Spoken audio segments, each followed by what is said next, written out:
We have some terms we sometimes find useful called LANs and WANs. There are other variations of these, but these are the two basic ones. A LAN stands for Local Area Network, and a WAN stands for Wide Area Network. Now, these aren't necessarily one IP network. They might be, or they might not be. They might be small conglomerations of networks or small inter-networks as far as IP addresses go.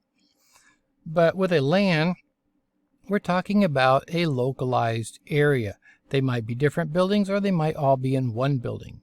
With a WAN, they're separated by very large distances, most typically. Now, what is the distinguishing characteristic between LANs and WANs? Well, there are a couple of characteristics, but probably the most commonly cited distinguishing characteristic is who owns the communication network, or I should say the communication grid by which they communicate. So here in this local area network, this company probably owns all three of these lines here. They might be fiber optic, or they might be coaxial cable, or they might be twisted pair cable. We don't know, but they own all of these lines.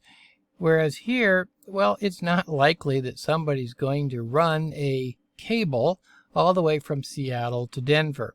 And so we use other technologies. For example, the phone system, or today over the internet.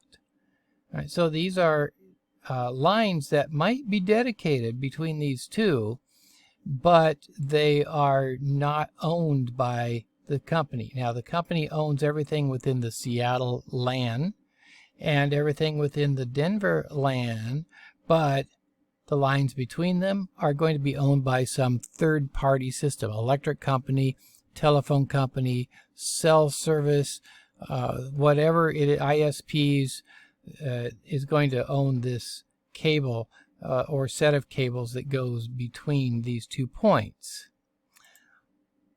Another characteristic that is very common here are the protocols that we choose to use for these.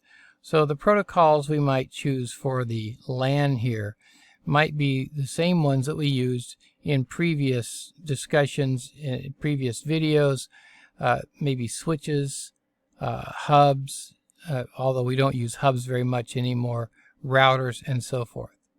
Whereas these two over here might use special kinds of switches or special kinds of technologies that are better suited for going across telephone lines, or for example, encrypting communications across the internet and so forth. So we're going to choose different protocols for these two types of networks.